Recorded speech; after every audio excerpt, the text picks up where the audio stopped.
नमस्कार, एजुकेशन 9 देख रहे हैं आप। मैं हूं अरुण सुंदराल। आज हम बात करने वाले हैं झारखंड बोर्ड की टॉपर राशिदा नर्स से, जिन्होंने सिर्फ पढ़ाई नहीं बल्कि सही स्ट्रैटेजी और कंसिस्टेंसी से एक ऐसा मुकाम हासिल किया है जो बहुत कम स्टूडेंट्स जो है हासिल कर पाते हैं।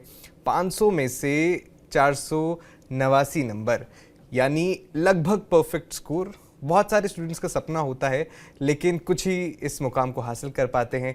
कैसा था इनका सफ़र, क्या था इनका सीक्रेट रूटीन और किन गलतियों से बचकर इन्होंने ये सफलता पाई, चलिए जानते हैं।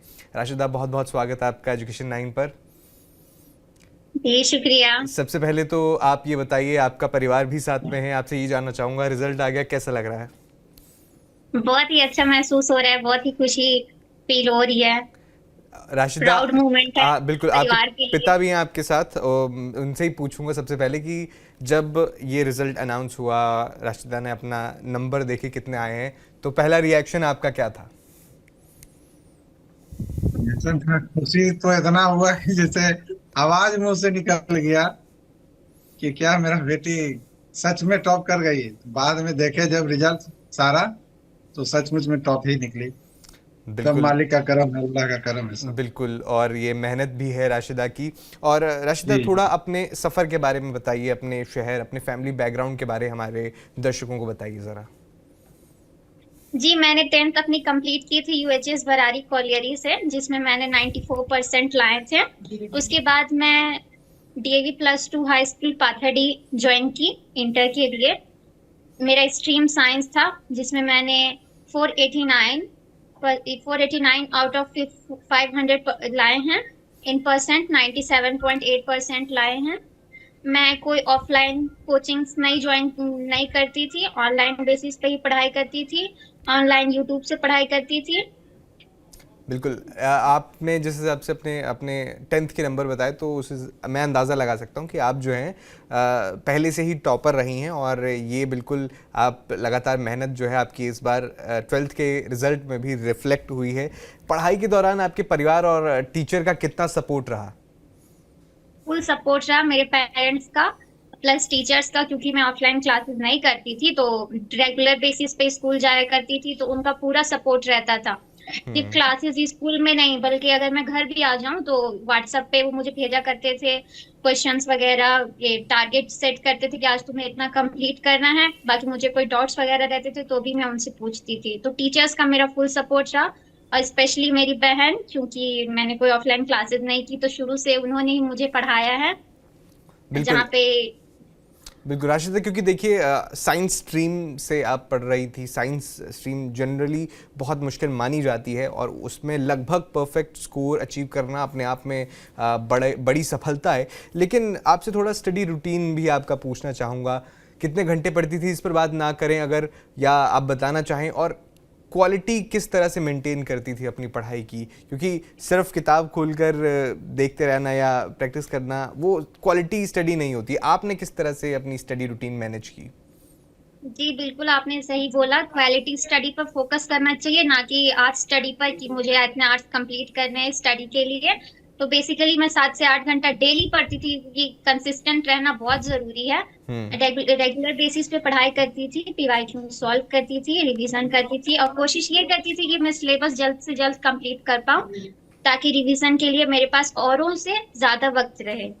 बिल्कुल। और कौन सा सब्जेक्ट आपको सबसे मुश्किल लगता था, और सबसे ज़्यादा आपका फेवरेट सब्जेक्ट क्या है, और किन मेरा पर फेवरेट आपका फोकस सब्जेक्ट रहता था? जी। मेरा फेवरेट सब्जेक्ट मैथ्स है। ज्यादा जो मेरा कमजोर सब्जेक्ट है फिजिक्स, मैं उस पर ज्यादा ध्यान देती थी। और जो फिजिक्स के मेरे टीचर्स हैं संजय सर, उन्होंने भी मुझे पूरा सपोर्ट किया है। अगर जहाँ मैं वीक रही हूँ वहां उन्होंने सही किया है मुझे। एक्यूरेसी लाने में मेरे टीचर्स ने बहुत हेल्प की है। बिल्कुल। और ये भी है ना कि नोट्स जो बनाने होते हैं वो भी बहुत अहम रोल अदा करते हैं जी आपकी जी। प्रिपरेशन में। तो नोट्स से जुड़ा ही सवाल आपसे पूछूंगी कि खुद बनाती थी आप नोट, टीचर से मिले हैंडआउट लेती थी, या होता ना कि सिर्फ बुक्स पर निर्भर रहना, तो वो क्या आपका उसमें क्या स्ट्रेटजी थी? जी मैं खुद से नोट्स बनाया करती थी। ये एनसीईआरटी जो बुक है उसको लाइन टू लाइन रिवाइज करके, पढ़ के, स्टडी करके उससे खुद से नोट्स बनाती थी, ताकि मुझे याद रहे। खुद से बनाए हुए नोट्स ज्यादा बेहतर होते। प्लस मेरे जो टीचर्स है स्कूल के, वो भी, मैं डेली स्कूल जाती थी, वो भी डेली पढ़ाई कराते थे, तो उनके नोट्स रहते थे, वो भी पढ़ाते थे। बिल्कुल, और टाइम मैनेजमेंट बहुत इंपॉर्टेंट हो जाता है। आपने जिक्र किया कि आपके परिवार और टीचर्स ने आपका सपोर्ट किया इस पूरे प्रिपरेशन के दौरान, लेकिन अगर बोर्ड एग्ज़ाम के समय की बात करूं, उस टाइम एग्ज़ाम लिखते टाइम कैसा जो है आपने अपने टाइम को मैनेज किया? एग्जाम के वक्त टाइम को मैनेज करना बहुत जरूरी होता है, क्योंकि उस वक्त डिस्ट्रैक्शंस बहुत सारे होते हैं। बेसिकली सबसे बड़ा डिस्ट्रैक्शन तो हमारे फोन में ही है, जो कि है सोशल मीडिया। मैं ज्यादा कोशिश करती थी कि सोशल मीडिया से दूर रहूं, ज्यादा वक्त स्टडी पे अपनी फोकस करूं। एग्जाम के टाइम में तो ये और हो गया था कि मैं ज्यादा वक्त अपनी स्टडी को दूं, तो बेसिकली मैं ज्यादा उस पर फोकस करती थी, और डिस्ट्रैक्शन से दूर रहना बहुत जरूरी है। बिल्कुल, आपके माता पिता से ये मेरा सवाल रहने वाला है कि जिस तरह से आजकल बच्चे, राशिदा ने जिक्र किया कि डिस्ट्रैक्शन से दूर रहना बहुत ज़रूरी है, क्या आप भी डांट लगाते थे या राशिदा जो है खुद ब खुद कम यूज़ करती थी सोशल मीडिया का? ये खुद ब खुद पढ़ाई पे अपना ध्यान देते थे। हम्म, हम लोग सिर्फ ध्यान रखते थे।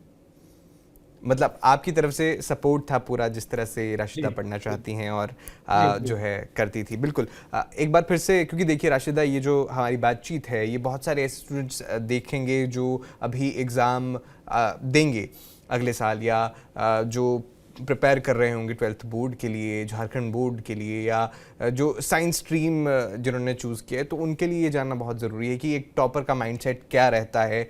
आपने खुद जिक्र किया आपको जो है एक सब्जेक्ट मुश्किल लगता था। फेवरेट सब्जेक्ट सबका होता है, मुश्किल सब्जेक्ट भी होता है, लेकिन उसकी प्रिपरेशन करना बहुत ज़रूरी हो जाता है। तो प्रिपरेशन पर फिर से आते हैं, तो आपने अपना थोड़ा सा डेली रूटीन बताया, तो मैं ज़रा उसको ही इलेबोरेशन में चाहूँगा कि डेली रूटीन एक टॉपर का कैसा होता है? कि वो मेरे दो भागों में बटा हुआ था, क्योंकि ऐसी बेसिकली मैं समर सीजन जो होता था उसमें सुबह पढ़ना प्रेफर करती थी। मैं 4 बजे उठती थी, उसके बाद 8 बजे तक पढ़ती थी, उसके बाद फ्री होकर ब्रेकफास्ट वगैरह, थोड़े काम वगैरह होते थे वो करती थी, उसके बाद फिर पढ़ाई स्टार्ट कर देती थी। जब मैं स्कूल जाती थी तो मेरे स्कूल 9 से 3 तक होते हैं, तो डेली स्कूल जाया करती थी। तो उसके बाद स्कूल से जब आती थी उसके बाद भी पढ़ना शुरू करती थी, और 10 बजे तक सो जाती थी। बिल्कुल, लेकिन तैयारी में ऐसा होता है ना कि बहुत सारे चैलेंजेस इंसान फेस करता है। आपकी तैयारी में सबसे बड़े चैलेंजेस क्या रहे?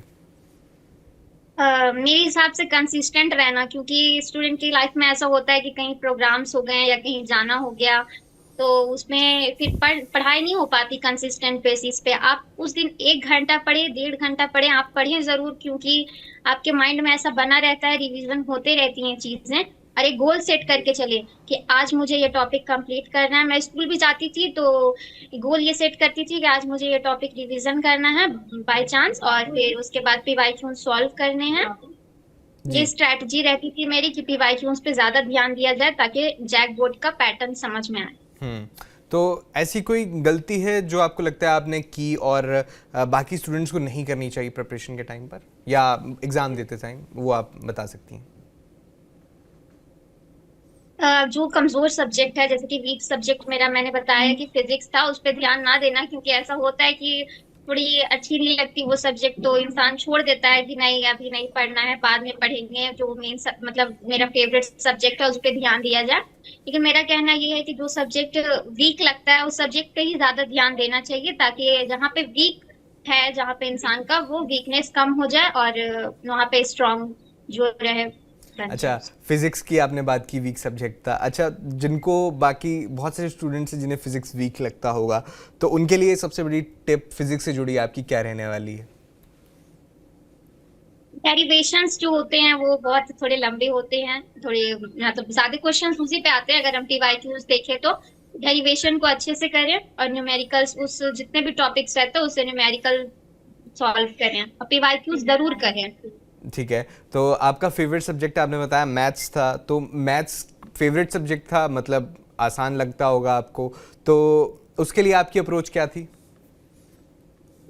मैथ्स, जैसे कि मैंने कोई भी चैप्टर स्टार्ट किया तो उसको उससे ढेर सारा जितने भी मतलब क्वेश्चंस आते हैं उसको ज्यादा से ज्यादा सॉल्व करूं, ताकि मैं उस पे थोड़ा अपनी पकड़ हासिल कर पाऊं। ऐसा मेरे साथ रहता था कि मैं ढेर सारे क्वेश्चन सॉल्व कर पाऊं। मेरा इसलिए रहा क्योंकि 10th में मेरे मैथ्स में 99 मार्क्स आए हैं, तो जी। इसलिए मेरा मैथ्स शुरू से ही अच्छा रहा है, स्ट्रांग रहा है। अच्छा, हमने मैथ्स और फिजिक्स की बात कर ली, तो केमिस्ट्री में अच्छे नंबर स्कोर करने के लिए क्या किया जा सकता है? केमिस्ट्री में अच्छे नंबर स्कोर करने के लिए ऐसे पीवाईक्यूज अगर हम देखें तो उसमें ऑर्गेनिक से ज्यादा आते हैं, तो ऑर्गेनिक पे ज्यादा ध्यान दिया जाए, क्योंकि बहुत सारे बच्चे ऐसे रहते हैं जिनको ऑर्गेनिक थोड़ा लगता है कि हाँ थोड़ा हार्ड है, लेकिन अगर हम ध्यान से पढ़े उसको रेगुलर बेसिस पे पढ़े तो वो भी इंटरेस्टिंग लगेगा। बिल्कुल। तो देखिए, अब तो बहुत अच्छा आपने सफलता पाई है, आगे के भी बहुत सारे प्लान्स होंगे। अभी क्या प्लान है आपका आगे के लिए? जी मैं बीएससी करके प्रोफेसर बनना चाहती हूँ, प्रोफेसर लाइन टीचिंग लाइन में जाना चाहती हूँ और एजुकेशन फील्ड में अपना योगदान देना चाहती हूँ। अच्छा, ये आपका प्लान है, लेकिन होता ना कभी कभार कि पेरेंट्स का प्लान कुछ और होता है, वो और कुछ और चाहते हैं कि हमारे बच्चे जो हैं ऐसा करें। तो आपके पिता से मैं पूछना चाहूँगा कि आप क्या चाहेंगे कि बड़े होकर आगे चलकर जो है राशिदा किस फील्ड में आगे जाएं? इसमें इसका मन लगे वही पढ़ाना है, वही पढ़ाना है, जिसमें इसको चॉइस है वही पढ़ाना है। अच्छा, अपने आपने तरफ से कुछ थोपना नहीं जी कि आपको ये करना है। अच्छा, आपने कोई प्रेशर नहीं दिया है राशिदा को, खुली छूट है, राशिदा का जो मन है वो करे। अच्छा, राशिदा की माँ भी पीछे बैठी हैं, उनसे भी मैं पूछना चाहूँगा, कभी कभार होता ना कि लड़कियों को जो है ऐसी धारणा है कि इतने अवसर नहीं मिलते हैं, और उसमें माँ का योगदान बहुत ज़्यादा हो जाता है अगर बच्ची पढ़ लिख जाती है। तो आपका क्या कहना है इस सफलता पर राशिदा की? सफलता पे कहना यही है कि वो और आगे बढ़े और ज्यादा पढ़े वो। हम्म, बिल्कुल। आप एज अ पेरेंट, हर पेरेंट का ये जो सपना होता है कि उनका बच्चा जो है आगे पढ़े। तो राशिदा, आपसे कुछ आखिरी 1-2 सवाल है मेरे कि मान लीजिए कोई स्टूडेंट जो है 10वीं या 11वीं में है, तो उन्हें अभी देखिए उनके लिए उनके पास 1 साल है 12वीं के बोर्ड देने में, तो उनके लिए आपकी सलाह क्या रहने वाली है? सिलेबस जो रहे उसे जल्द से जल्द वो स्टार्ट करें और कंप्लीट करें। सिलेबस कंप्लीट करना सबसे ज्यादा जरूरी होता है, ताकि उसके बाद ही रिवीजन पीरियड स्टार्ट होता है। तो अगर वो सिलेबस जल्द ही कंप्लीट करेंगे तो उनके लिए बाकी बच्चों से लेकर ज्यादा टाइम रहेगा रिवीजन करने के लिए, पीवाईक्यू सॉल्व करने के लिए, प्रैक्टिस करने के लिए। तो मेरी यही सलाह रहेगी कि कंसिस्टेंसी बेसिस पर पढ़ाई करें, रेगुलर पढ़ाई करें और सिलेबस जल्दी कंप्लीट करें। अच्छा राशिदा, मान लीजिए मुझे 12वीं दोबारा करनी है साइंस स्ट्रीम में, और आप हैं झारखंड बोर्ड की टॉपर, तो आप मुझे बताइए कि मुझे ऐसी कौन सी 3 चीज़ें अलग तरीके से करनी होंगी ताकि मैं भी आपकी तरह परफेक्ट स्कोर हासिल कर पाऊँ। सबसे पहले बेसिक स्ट्रांग होना चाहिए, क्योंकि 11th में ऐसा होता है कि वहीं पे ऐसी चीजें रहती है जहाँ पे बेसिक स्ट्रांग होता है, 12th के लिए चीजें समझ में आती है। तो 11th का पूरा क्लियर रहना चाहिए बेस।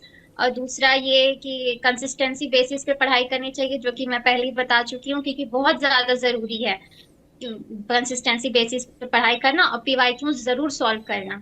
बिल्कुल, पीवाईक्यूज पे आपने लगातार फोकस दिया है और प्रीवियस ईयर्स क्वेश्चंस PYQs बहुत ज़रूरी हो जाते हैं, हर स्टूडेंट को समझना चाहिए। जी बताइए।